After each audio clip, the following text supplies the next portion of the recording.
प्रिय साथियों, एक शब्द आपने सुना होगा, संघर्ष।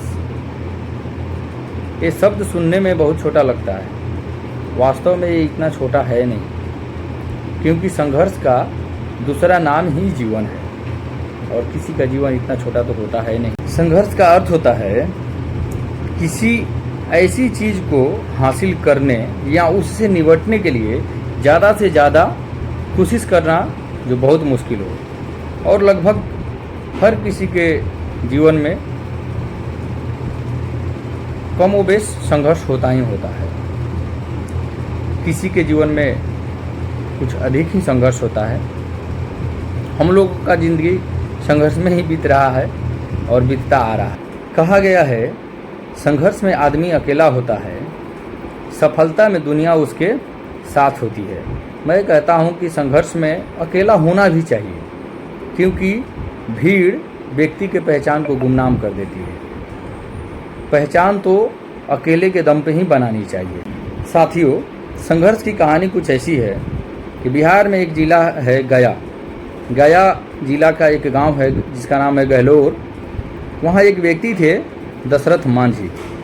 उनकी पत्नी की तबीयत खराब होती है। हॉस्पिटल जाने के क्रम में मुश्किल रास्तों की वजह से उनकी मृत्यु हो जाती है, क्योंकि गांव और हॉस्पिटल के बीच में आता था पहाड़। दशरथ मांझी अपनी पत्नी की मृत्यु के पश्चात घर आते हैं और वो सोचते हैं कि उनकी पत्नी की मृत्यु इस पहाड़ की वजह से हुई है, क्योंकि अगर ये पहाड़ बीच में नहीं होता तो रास्ते आसान होते और वे जल्दी हॉस्पिटल पहुंच जाते। उसने प्रण किया कि आज के बाद इस गांव में इस पहाड़ की वजह से किसी की जान नहीं जाएगी। छेनी हथौड़ी उठाया और उस पहाड़ को काटना शुरू कर दिया।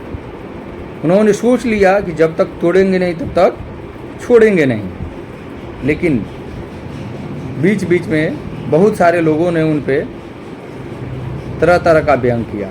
किसी ने पागल कहा, किसी ने आवारा कहा, किसी ने ये कहा कि इसके पास कोई काम नहीं है, यही काम रह गया, इसी में लगा रहता है।